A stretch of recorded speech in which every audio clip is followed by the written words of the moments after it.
Assalamualaikum warahmatullahi wabarakatuh. Waalaikumsalam warahmatullahi wabarakatuh. Alhamdulillah, alhamdulillahil jabbaril qahhar, al-azizil ghaffar, khaliqil jannati wan nar. Wassalatu wassalamu ala sayyidina wa maulana Muhammadinil Mukhtar wa ala alihi wa ashabihil adhar. Amma ba'du. Saudara-saudara kaum muslimin rahimakumullah.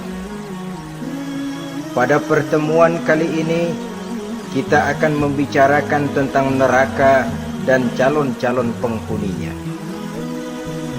Sesungguhnya kalau kita bicara tentang neraka, artinya kita bicara tentang akhirat. Dan kalau kita bicara tentang akhirat, kita bicara tentang alam gaib yang merupakan salah satu dari rukun iman yang 6, percaya kepada alam gaib. Kalau sudah bicara alam gaib, maka ini di luar batas kemampuan nilai-nilai ilmiah dan di luar batas kemampuan renungan filsafat. Ilmu pengetahuan akan buntu kalau sudah membicarakan alam gaib. Artinya, kehidupan di akhirat itu tidak bisa diteliti secara ilmiah. Filsafat pun akan ngambang kalau sudah membicarakan kehidupan di alam gaib. Karena itu kalau kita kembali kepada logika, jika kita ingin mengerti tentang caranya membuat bangku, kita pergi ke tukang bangku dan bertanya kepadanya. Kita ingin mengerti cara membuat mobil, kita pergi ke tukang mobil, ke bengkel mobil dan bertanya kepada ahlinya. Pun dalam urusan alam gaib, sudah sewajarnya kita kembali kepada penjelasan dari sang pencipta alam gaib, yakni Allah subhanahu wa ta'ala. Dan melalui kitabullah Al-Quranul Karim, Allah telah menjelaskan masalah-masalah gaib berupa kehidupan di sorga dan neraka itu secara jelas dan pasti. Dengan kata lain, di dalam membicarakan tentang neraka ini, yang menjadi dasar daripada pemikiran kita adalah rasa iman kepada Allah subhanahu wa ta'ala. Karena soal neraka tidak pernah bisa dibuktikan dengan ilmu pengetahuan. Tidak bisa diselidiki sebab orang yang sudah pulang ke sana pun tidak pernah kembali lagi kemari untuk kita tanya bagaimana hal ihwal keadaan di sana. Saudara-saudara kaum muslimin rahimakumullah. Neraka dalam istilah Quran selalu disebut dengan narun, yaitu suatu tempat di akhirat nanti yang wujudnya berupa api yang bergejolak, bernyala dengan teramat dahsyatnya sehingga dapat mengelupaskan kepala setiap orang dan menjulang ke hati. Diriwayatkan oleh Imam Bukhari dan Muslim bahwa Rasulullah sallallahu alaihi wasallam pernah bersabda, "Narukum hazihi allati tuqiduna juz'un min 70 jazaan min harri jahannam." Qalu, "Wallahi in kanat lakafiyatun ya Rasulullah." Qala, "Fa innaha fadlat bi 69 jazaa." Apimu yang kamu pakai di dunia ini, kata Nabi, untuk memasak, untuk menyalakan lampu, api yang kau pakai di dunia ini cuma satu bagian kecil dari 70 kali bagian panasnya neraka jahanam. Sahabat waktu itu terperanjat lalu berkata, "Wallah, in kanat lakafiyatun ya Rasulullah." Ya Rasul, api di dunia ini saja sudah cukup untuk menghanguskan kami, untuk menghanguskan apa yang ada. Bersabda Rasulullah sallallahu alaihi wasallam, maka sesungguhnya api neraka itu dilebihkan panasnya dengan 69 kali daripada panasnya api di dunia ini. Jadi sepanas-panasnya api yang pernah kita rasakan di dunia ini, maka api di neraka nanti 69 kali lebih panas dari api yang kita rasakan paling panas di dunia.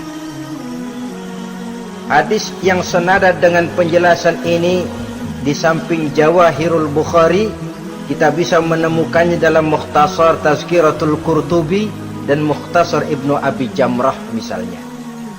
Saudara-saudara kaum muslimin rahimakumullah. Sehingga boleh jadi seringan-ringan azab penduduk neraka di akhirat nanti, kata Nabi, seorang yang di telapak kakinya diletakkan kerikil neraka yang sangat kecil, lalu mendidih otaknya. Itu seringan-ringannya. Di tapak kakinya diletakkan kerikil neraka yang oleh karena panasnya lalu mendidih otaknya. Itu yang paling ringan, gak apa-apa, cuma segitu aja. Di telapak kakinya ditaruh kerikil, otaknya lalu jadi mendidih karena menahan panas. Pantas kalau satu hari Luqmanul Hakim pernah memberikan nasihat kepada anaknya, kata beliau, "Anakku, kerjakanlah dosa seberapa kekuatanmu menanggung azab Allah, dan laksanakan ibadah seberapa hajat dan keperluanmu kepada Allah. Berapa banyak hajatmu kepada Allah, begitulah kamu harus beribadah. Kalau kamu merasa tidak berhajat dan tidak perlu apa-apa kepada Allah, ya tidak usah ibadah." Logikanya kan begitu. Saudara-saudara, dalam hidup ini ada nggak yang nggak perlu kepada Allah?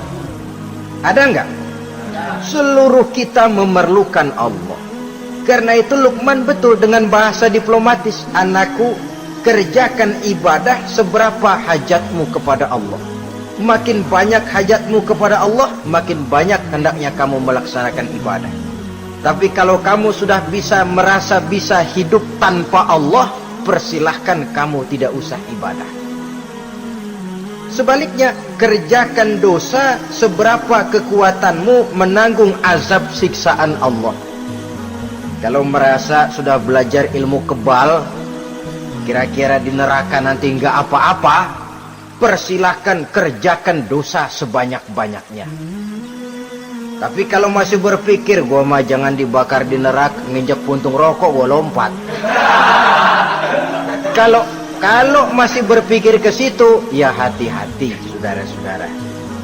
Nah, sebagaimana surga, neraka pun ada pintu-pintunya. Dan yang melalui pintu-pintu itu sesuai dengan dosa yang dia kerjakan pada waktu kehidupannya di dunia ini. Jadi setelah manusia diadili, mereka kumpul di padang mahsyar beramai-ramai. Yang mendapat kitab di tangan kanan, yang selamat dari proses pengadilan, yang sudah nyata lebih banyak kebaikannya daripada kesalahannya, wajah mereka berseri-seri. Tapi yang rapotnya merah, yang timbangannya lebih banyak kejahatannya, mereka mukanya udah pada gulem. Di tengah itulah kedengaran pernyataan dari Allah Subhanahu wa ta'ala, "Salamun qaulan min Rabbir Rahim." Ada ucapan selamat dari Allah, Tuhan yang Maha Pengasih dan Maha Penyayang. "Salamun alaikum." Selamatlah kamu, wahai orang-orang yang kelak akan sampai ke surga. Yang lulus di pengadilan dapat ucapan selamat dari Allah. Tapi pada saat itu juga Allah mengatakan, "Wamtazul yauma ayyuhal mujrimun."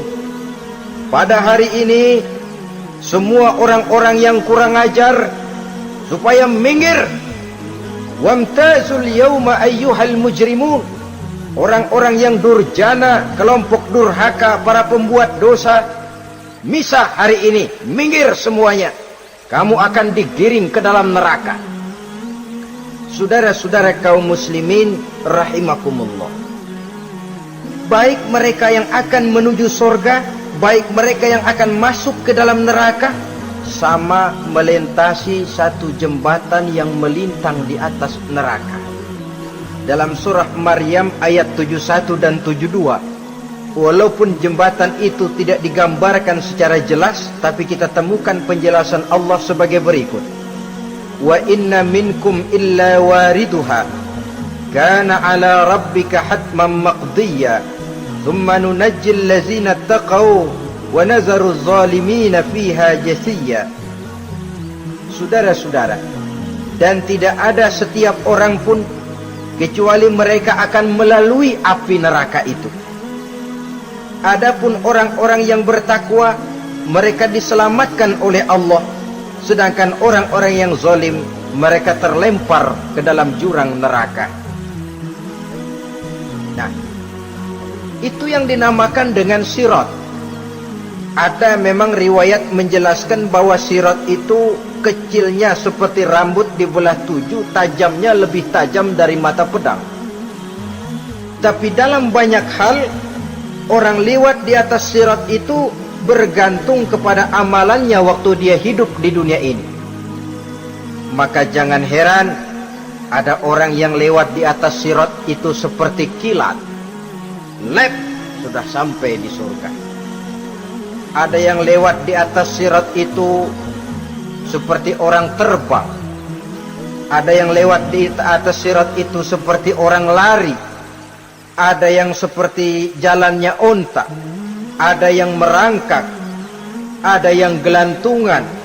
Ada yang sudah hampir sampai ke tepian sana untuk masuk ke dalam surga, terpeleset nyemplung juga ke dalam neraka, sesuai dengan amalan pada waktu mereka hidup di kehidupan dunia yang sekarang ini. Saudara-saudara kaum muslimin rahimakumullah, apabila orang terperosok lalu masuk ke dalam neraka, bagaimanakah ihwal keadaan di neraka? Panasnya sudah kita jelaskan tadi, 70 kali lipat dari sepanas-panasnya api di dunia ini. Lalu orang-orang yang masuk ke dalam neraka, mereka juga mendapat pakaian, makanan, minuman, perhiasan. Tapi makanannya, minumannya, perhiasannya lain dengan orang-orang yang sampai di surga. Mereka juga diberikan buah-buahan, sebab di neraka juga ada pohon. Namanya pohon zakum. Buahnya duri dari api. Dan itu yang akan jadi lalap makanannya orang-orang neraka. Di dalam surah As-Saffat ayat 64-65 Allah Subhanahu wa taala menjelaskan, innaha syajaratun takhruju fi aslil jahim tal'uha ka'annahu ru'usus sayatin. Sesungguhnya pohon zakum itu adalah satu pohon yang akarnya keluar dari dasar neraka, yang buahnya seperti kepala setan. Ini sudah untuk bahasa yang sangat menyeramkan ini. Pohon itu tumbuh dari dasar neraka, buahnya mirip kepala setan. Itu akan dijadikan makanannya orang-orang yang ada di dalam neraka. Perhiasannya apa? Surah Al-Insan ayat 4, inna a'tadna lil kafirina salasilan wa aghlalan wa sa'ira. Sesungguhnya kami sediakan bagi orang-orang kafir itu di dalam neraka segala macam rantai, cambuk-cambuk dan belenggu-belenggu neraka, terbuat dari api neraka, siap untuk merantai, membelenggu dan mencambuk mereka. Jadi dikasih perhiasan, lehernya dikalungin rantai, tangannya dipakein belenggu, ada cambuk-cambuk yang seluruhnya terbuat dari api neraka. Begitu mereka sampai ke pintu neraka yang namanya malaikat Zabaniyah, penjaga neraka, udah bukan main gemesnya dah. Ya, nyambutnya nggak ada ramahnya, lain sama malaikat Ridwan, penjaga surga. Ramah, murah senyum, Begitu orang mau masuk surga, salamun alaikum tibtum fadkhuluha khalidin.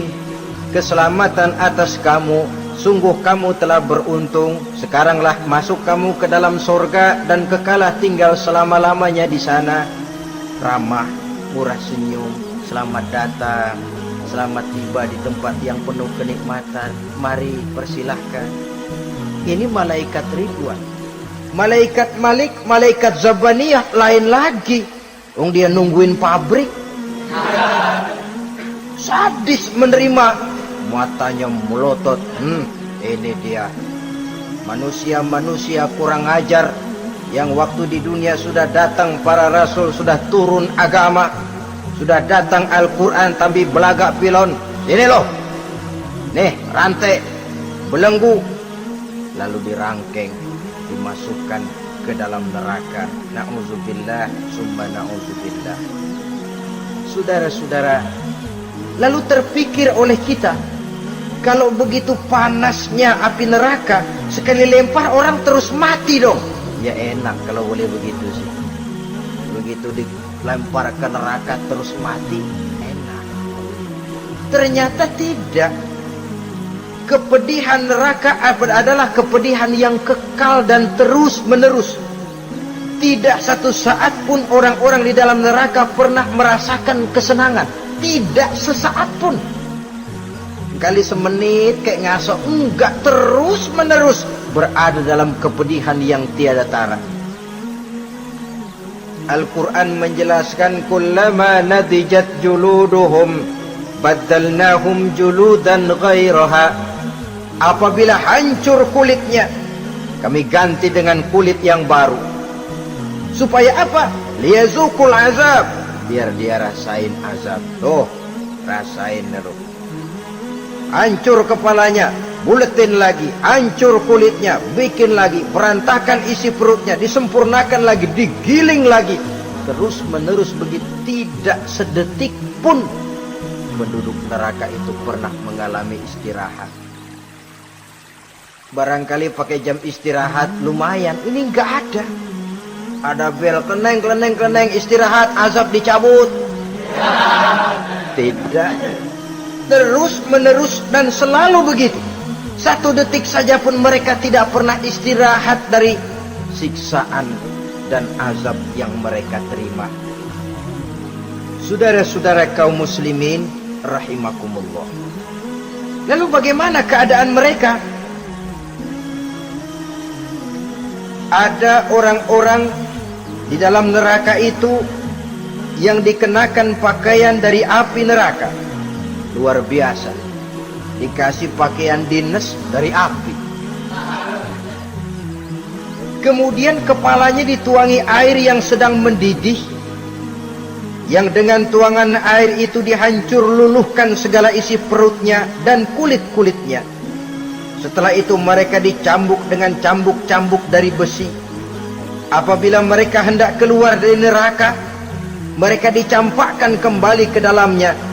Dan dikatakan kepada mereka, rasakan siksaan yang membakar ini. Dalam surah Al-Hajj ayat 19 sampai 22 kita bisa simak firman Allah Subhanahu wa taala. Fallazina kafaru qutti'at lahum siyabun min nar yusabbu min fawqi ru'usihimul jahim yus'aru bihi ma fi butunihim wal julud wa lahum maqami'u min hadid. Kullama aradu an yakhruju minha min ghammin u'idu fiha wa zuqu azabal hariq. Na'udzubillah summa na'udzubillah. Diberikan pakaian dari api, melolong, menyayat dia, memilukan, merintih dan meraung-raung. Lalu kepalanya diguyuri dengan air yang sangat mendidih.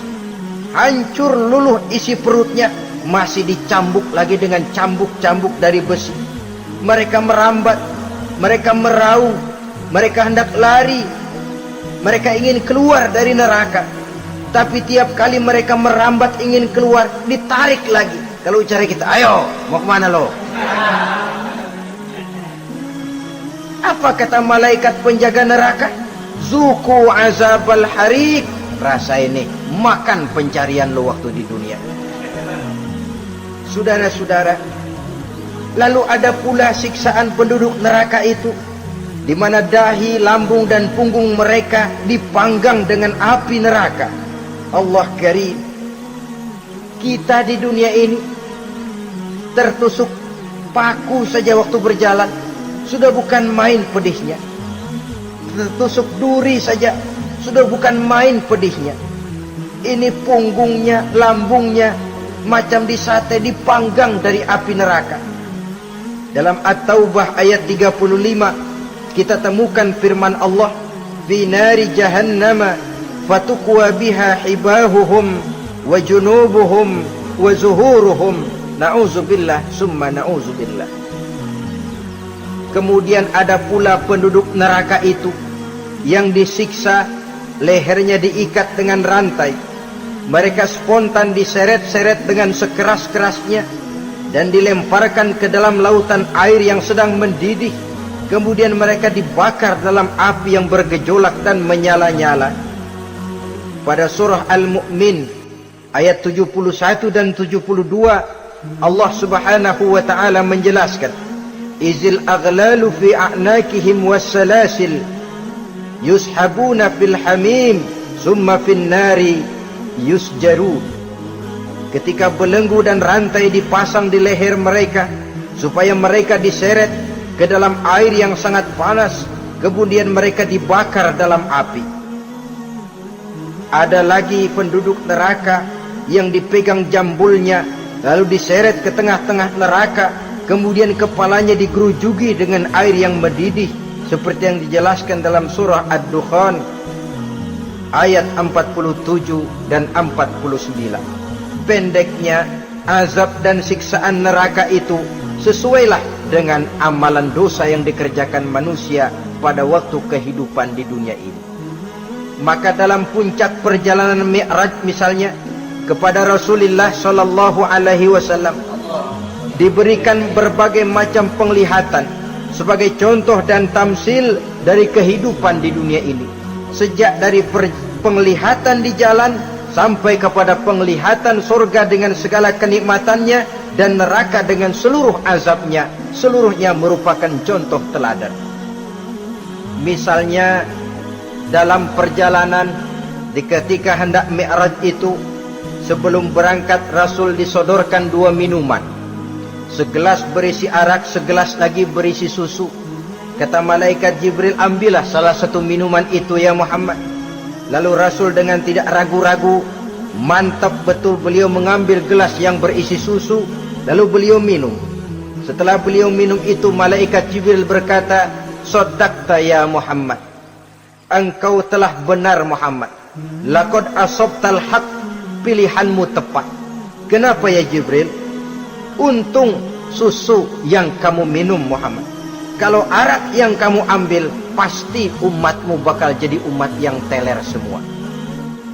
Ini pun satu contoh buat kita semua, bahwa dalam kehidupan kita selalu berhadapan dengan susu dan arak, berhadapan dengan hak dan batil, berhadapan dengan benar dan salah. Maka hati-hati kita jangan sampai salah pilih karenanya. Lalu yang ada kaitannya dengan persoalan kita, penglihatan yang diberikan Allah kepada beliau di neraka. Beliau melihat sekelompok orang dilontari kepalanya dengan batu dari api neraka. Tiap kali dilontari kepala itu hancur berkeping-keping, berantakan otaknya, lalu dibulatkan kembali. Setelah kepala itu bulat kembali, disambitin lagi, menjerit, meraung, merintih kesakitan, hancur kepalanya, berantakan otaknya, lalu dibulatkan lagi, terus menerus begitu, tidak pernah berhenti. Sampai Rasul bertanya, "Ya Jibril, ini orang kenapa kepalanya dilontari dengan api neraka sampai hancur lalu dibulatkan kembali?" Kata malaikat Jibril, "Ya Muhammad, itulah contoh daripada umatmu yang berat untuk sujud kepada Allah Tuhannya. Itulah contoh dari umatmu yang waktu hidup di dunianya tidak pernah mendirikan solat sama sekali. Sombong yang paling sombong adalah sombong kepada Allah. Artinya tidak mau sujud kepada Sang Maha Penciptanya. Jadi barangkali saudara punya cita-cita atau keinginan, saya mau yang ini saja, persilahkan, gak usah sembahyang. Lalu ada lagi sekelompok kaum, perutnya besar, sebesar rumah, dililit dengan kala dan ular dari api neraka, diseret-seret dia di jurang neraka, dipatoki ular, hancur perutnya, dibulatkan lagi perut itu, diseret kembali, hancur lagi, dibulatkan lagi, terus menerus seperti itu. Kata Nabi, ya Jibril, ini apa lagi? Kata malaikat Jibril, wahai Muhammad, inilah contoh daripada umatmu yang waktu di dunia suka makan riba alias renten, dan suka makan harta anak yatim, suka ngobyekin anak yatim, sok jadi pengasuh anak yatimnya lapar, pengasuhnya yang pada kenyang. Saudara hadirin yang saya muliakan, orang yang makan riba alias renten, orang yang makan harta anak yatim, begitu gambaran yang diperlihatkan kepada baginda Rasulullah sallallahu alaihi wasallam. Sebagian lagi ada penduduk neraka yang kukunya terbuat dari tembaga dari api neraka, panjang sangat kukunya itu, lalu mencakar-cakar mukanya sendiri, hancur mukanya berantakan, dicakari oleh kukunya itu, lalu dibulatkan lagi, dicakar lagi, hancur lagi, dibulatkan lagi. Pengangguran bener nih orang, muka sendiri dicakarin sendiri. Ya Jibril, ini tamsil apa Jibril? Ya Muhammad, itulah contoh dari umatmu yang pada waktu di dunianya nggak pernah rukun sama sesama saudaranya muslim, suka nyari aib orang lain, suka ngejelekin orang lain, padahal orang lain itu saudaranya seakidah. Kan sama dengan nyakar muka sendiri namanya, menepuk air di dulang, terpercik muka sendiri. Kejelekan saudaranya dikorek-korek, aib saudaranya diobral di pasar umum. Orang macam itu nanti tangannya akan tumbuh kuku panjang dari tembaga yang akan mencakar dan mengoyak-ngoyak mukanya sendiri. Itu kita bisa lihat nanti. Oh, ini yang waktu di dunia suka ngorek-ngorek kesalahan orang tuh, lagi pada nyakarin mukanya. Saudara-saudara kaum muslimin rahimakumullah. Oleh karena itu Nabi ajarkan kita, tuba liman syaghalahu aibuhu an uyubin nas. Beruntung orang yang aib dan kekurangan pada dirinya menyebabkan dia sibuk sampai enggak sempat ngorek-ngorek aib dan kekurangan orang lain. Introspeksi. Beruntung orang yang celak dirinya menyebabkan dia sibuk dan tidak sempat ngorek-ngorek aib pada diri orang lain. Ada pula di antaranya dilihat oleh Rasul, di antara penduduk neraka itu orang yang lidahnya terjulur memanjang, kemudian dipotong lidah itu dengan gunting dari api neraka, menjerit dan memekik ia menahan sakit yang tiada tara, sampai Rasul bertanya kepada malaikat Jibril, kalau ini tamsil apa lagi ya Jibril? Kata malaikat Jibril, wahai Muhammad, inilah contoh dari umatmu, orang-orang yang waktu di dunia tidak pandai menjaga lidahnya, suka menggunjing orang, suka memfitnah orang, suka ghibah dan namimah, suka ngomongin orang di belakang yang bersangkutan. Maka hari ini lidahnya menjulur menjadi panjang dan dipotong dengan gunting dari api neraka. Lalu Rasul juga melihat sekelompok orang perempuan tergantung rambutnya dari gantungan api neraka, kemudian dipanggang dari duburnya sampai ke atas kepalanya dengan tombak dari api neraka, meraung dan merintih serta mengeluarkan nanah dari kemaluannya. Rasul bertanya, ini apa lagi ya Jibril?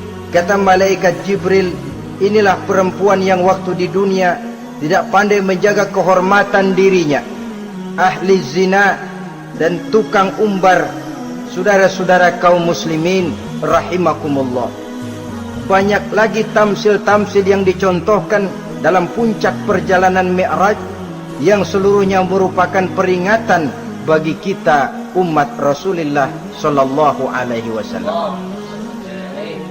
Nah, kemudian sekarang marilah kita bicarakan neraka itu satu demi satu.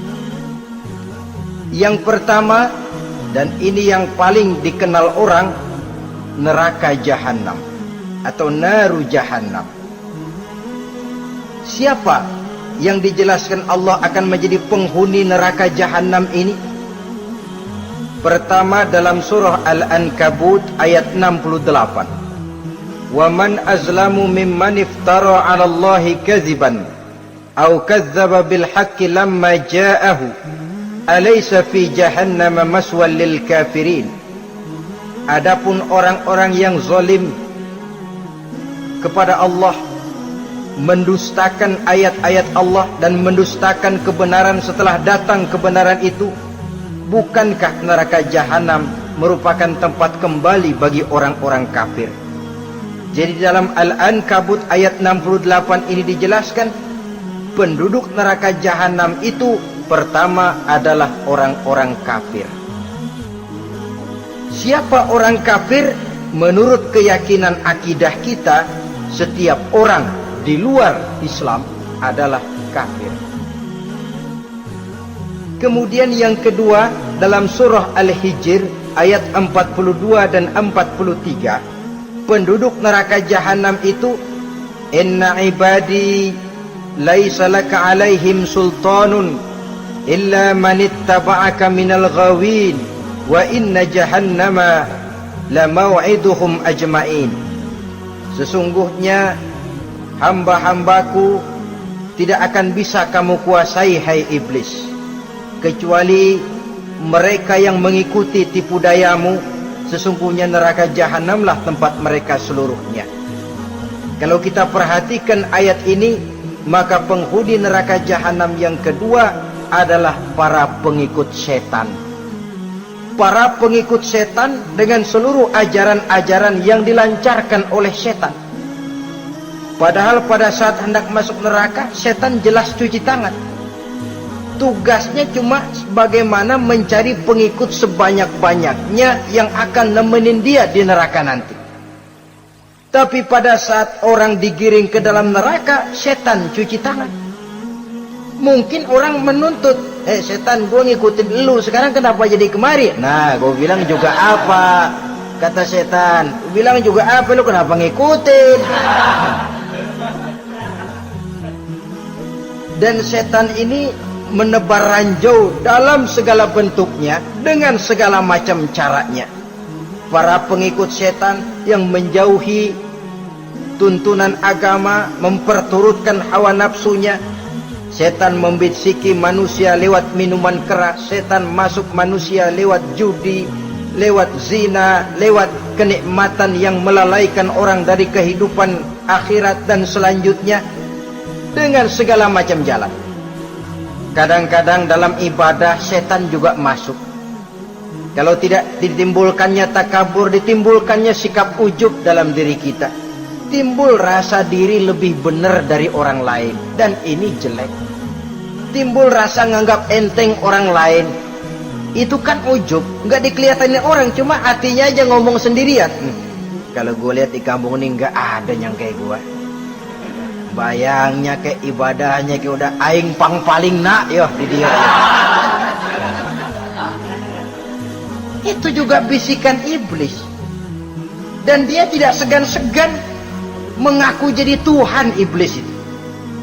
Dan ini diceritakan dalam kehidupan Sayyidus Syekh Abdul Qadir Jailani.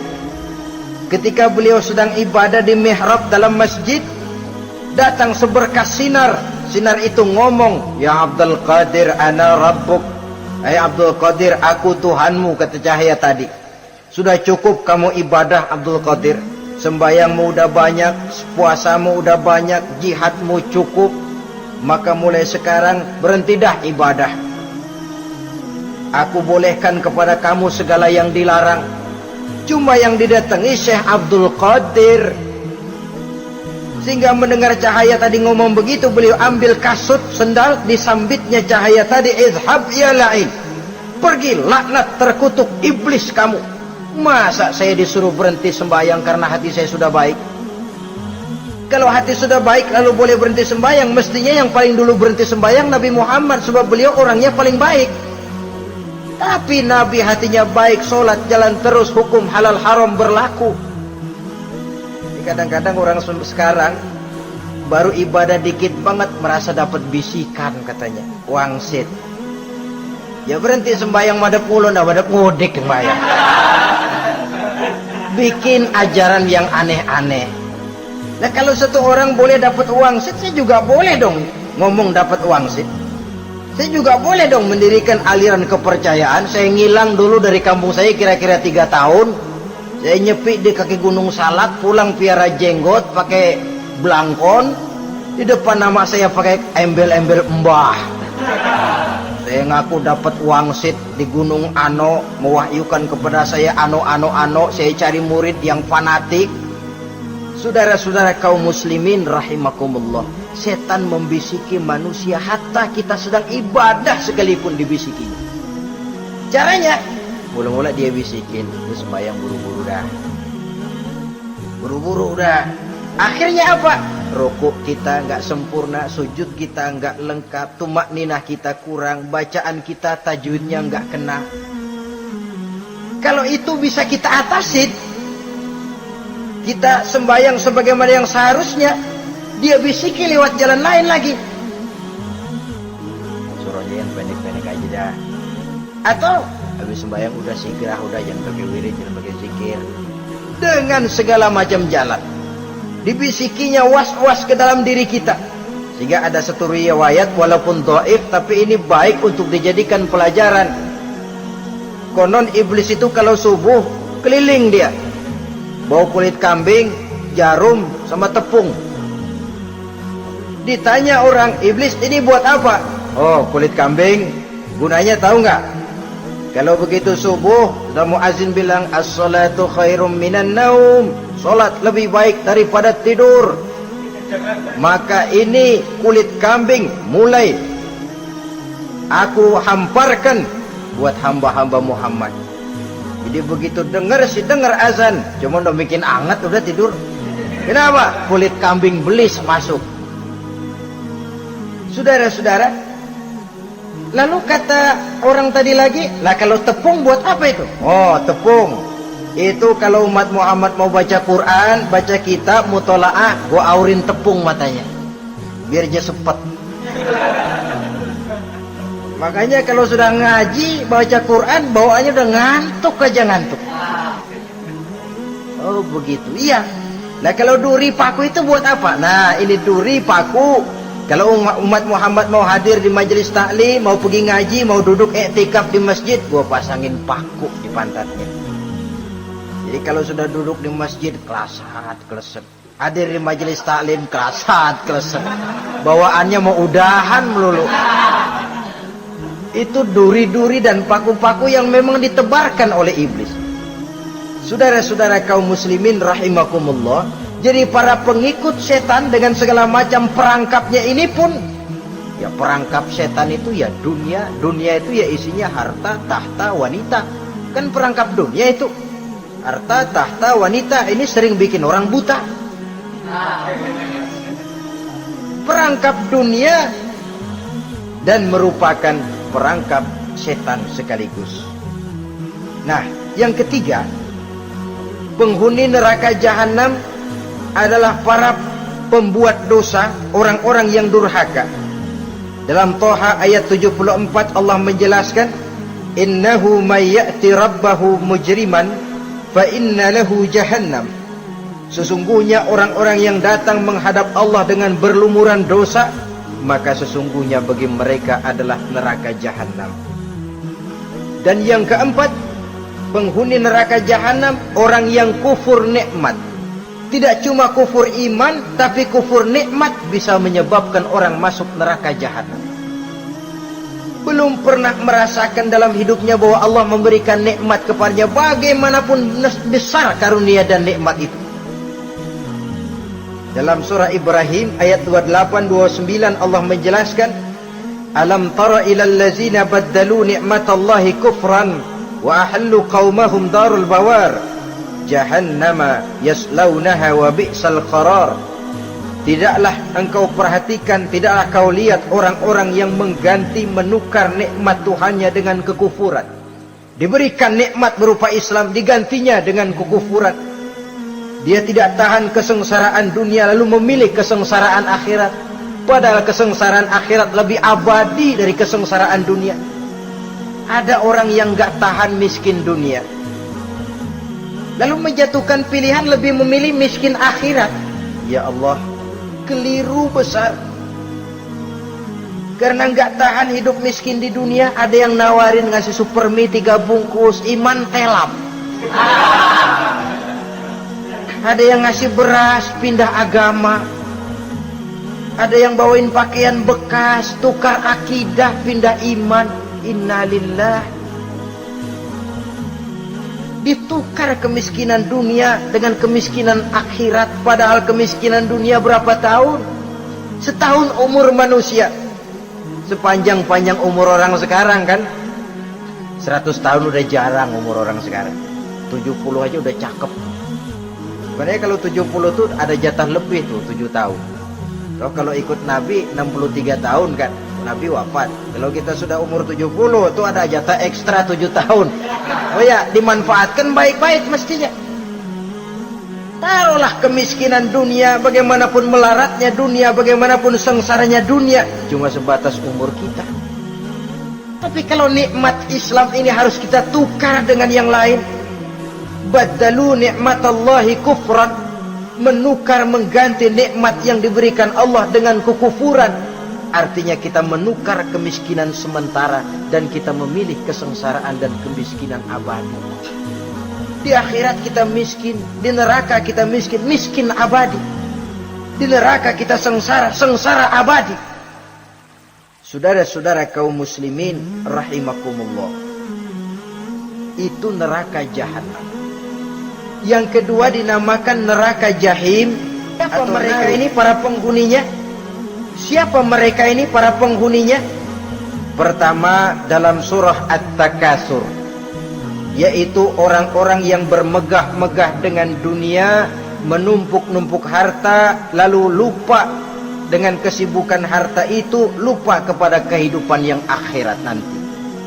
Alhaakumut takasur hatta zurtumul maqabir kalla sawfa ta'lamun thumma kalla sawfa ta'lamun kalla law ta'lamuna ilmal yaqin la tarawunnal jahim. Kamu telah lalai akibat apa? At-takasur. Ini penyakit pertama yang menyebabkan orang sampai ke neraka jahim. Penyakit takasur. Dan itu penyakit zaman sekarang. Berlomba-lomba dengan kemegahan materi, berlomba-lomba dengan kemegahan dunia. Padahal kalau urusan itu kita berlomba, tidak akan pernah sampai finish. Percayalah itu, tidak akan pernah finish. Sebab kemegahan dunia siklus, lingkaran setan. Kita anggap kalau punya duit 1 juta tenang, punya 1 juta berubah pikiran, lain lagi. Kita anggap kalau punya mobil enak, sudah punya mobil, lain lagi problemnya. Kita anggap kalau rumah sudah gedung, enak hidup, punya rumah gedung, lain lagi problemnya. Makanya pesan Nabi, kalau ingin hidup tenang, urusan dunia lihat ke bawah, urusan akhirat lihat ke atas. Sering dicontohkan kalau punya mobil, bilang alhamdulillah kita punya mobil, tangga kita cuma punya motor. Kata yang punya motor, syukur banget kita punya motor, tangga kita punya sepeda doang. Kemana-mana kejek mulu. Dayung. Kata yang punya sepeda, alhamdulillah kita punya sepeda, tetangga kita cuma jalan kaki, kemana-mana ngetuk mulu. Kata yang jalan kaki, alhamdulillah masih bisa jalan, tangga kita sebelah lumpuh bertahun-tahun gak kemana-mana. Kata yang lumpuh, alhamdulillah masih hidup, tangga kita kemarin mati gak balik lagi. Itu dalam urusan dunia. Sehingga sifat takasur ini hilang. Tapi urusan akhirat, lihat ke atas. Kalau dia begitu sibuknya bisa jaga sholat, kenapa saya tidak? Kalau dia hidupnya sederhana, rajin sedekah, kenapa saya yang lebih kok enggak sanggup? Kalau dia bisa baca Quran, kenapa saya enggak? Lalu timbul gairah ingin mencontoh. Mencontoh orang dalam urusan ibadah menimbulkan ketenangan jiwa. Dan itu ada garis finishnya. Tapi kalau yang lumpuh lihat yang bisa jalan, lihat yang naik sepeda, yang sepeda punya lihat motor, sudah punya motor lihat mobil, lihat pesawat terbang, lihat kereta api. Kapanlah awak nih mau bersyukur? Yang ada kurang saja, padahal nikmat itu tidak pernah berhenti. Bukan dilarang orang kaya, tetapi perlombaan memperkaya diri itu yang dilarang. Karena kalau sudah perlombaan namanya jor-joran sifatnya. Prinsipnya tujuan menghalalkan cara ini yang dijaga oleh agama. Saudara-saudara, selain penyakit takasur yang menyebabkan orang sampai ke neraka jahim, juga perbuatan durjana. Dalam Al-Infitor ayat 13-14, innal abrara lafi na'im wa innal fujjara lafi jahim. Orang-orang yang berbakti, berbuat kebajikan, mereka akan mendapatkan neraka surga naim. Tetapi orang-orang yang fujar, durjana, kurang ajar, durhaka, lafi jahim, mereka akan mendapatkan neraka jahim. Lalu siapa lagi penghuni jahim itu? Orang-orang yang menentang dan menantang ayat-ayat Allah. Wallazina sa'au fi ayatina mu'ajizin ulaika ashabul jahim. Dan orang-orang yang berusaha menantang ayat-ayat Allah sehingga melemahkan orang-orang yang mau mengikuti rasul-rasul Allah. Menantang ayat Allah dan membuat lemah orang yang mengikuti rasul, melemahkan semangat orang yang mau mengikuti khitah dan perjalanan Rasul. Kamu bangun masjid, iya. Murabeh, berat, jangan. Jangan aja kapok. Majelis taklim, pahit. Ngaji, berat, melemahkan ini. Sudah dia rusak, merusak lagi. Kalau rusak kan cuma sendirian. Ini tidak, sudah rusak, merusak. Mu'ajizin, melemahkan orang-orang yang mau mengikuti ayat-ayat Allah. Dan itu tidak jarang zaman sekarang ini. Orang yang melemahkan semangat kita dalam berjuang menegakkan kebenaran. Kita yakin Islam agama yang benar, kita yakin Islam agama yang sempurna. Ada saja orang yang melemahkan semangat kita, yang berteori bahwa ada ayat-ayat Quran yang tidak relevan lagi dengan situasi dan kondisi, yang berteori bahwa Nabi Muhammad cuma sebagai manusia biasa yang tidak terlepas kemungkinan dari salah. Pendeknya melemahkan nilai-nilai semangat kita untuk memperjuangkan Islam ini. Ini pun termasuk mu'ajizin. Mereka akan menemukan nanti di akhirat kapling di dalam neraka yang dinamakan neraka jahim. Na'udzubillah summa na'udzubillah. Yang ketiga, saudara-saudara, di antara nama neraka itu adalah neraka hawiyah. Siapa penghuni neraka hawiyah ini? Dalam surah Al-Qari'ah ayat 8-11 dijelaskan secara simpel, wa amma man khaffat mawazinuhu fa ummuhu hawiyah. Adapun orang-orang yang ringan timbangan kebaikannya, maka tempatnya adalah neraka hawiyah.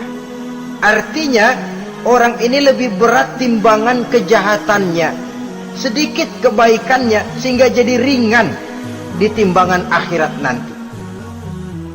Solat, puasa, zakat, tapi dosa yang dikerjakan masih lebih banyak ketimbang kebaikan yang dikerjakannya itu. Maka orang semacam ini apabila tidak mendapat syafaat, maka dia akan masuk ke dalam neraka yang namanya neraka hawiyah. Lalu yang keempat, neraka wail. Dalam surah Al-Ma'un ayat 1-7 garis besarnya yang mendapat neraka wail adalah para pendusta agama. Siapa sih pendusta agama itu? Ara'aita allazi yukazzibu biddin. Tidakkah kamu lihat siapa orang-orang yang mendustakan agama? Mendustakan agama, beragama tapi bohong, sholatnya bohong, hajinya bohong, puasanya bohong, mendustakan agama. Siapa mereka? Fadzalikal ladzi yad'ul yatim.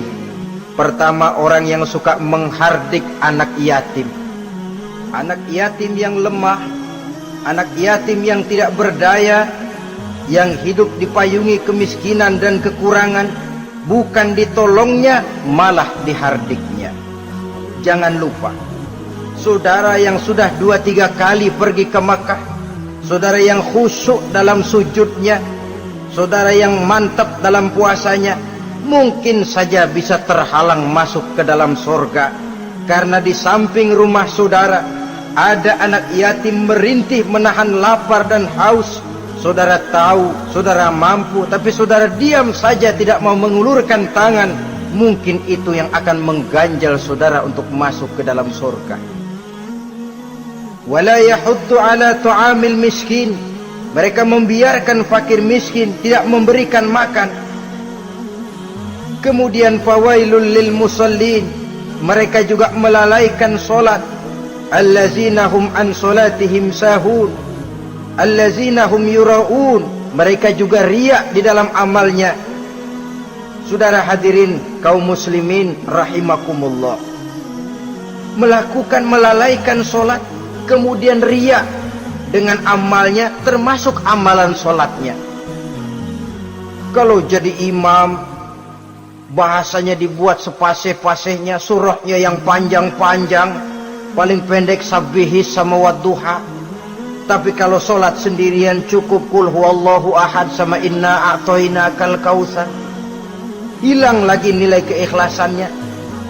Dan terakhir, mereka enggan untuk membayar zakat. Yang memenuhi ciri-ciri inilah yang dikatakan sebagai pendusta agama. Menghardik yatim, membiarkan fakir miskin, melalaikan solat, riya, dan enggan membayar zakat. Mereka divonis mendapat neraka wail, seperti dalam surah Al-Ma'un ayat 1 sampai dengan 7. Saudara-saudara kaum muslimin rahimakumullah, yang kelima, neraka sa'ir.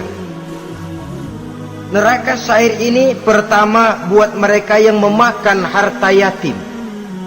Kalau tadi tidak mau membantu, ini malah membantu, tapi tujuannya malah ngobyekin anak yatim.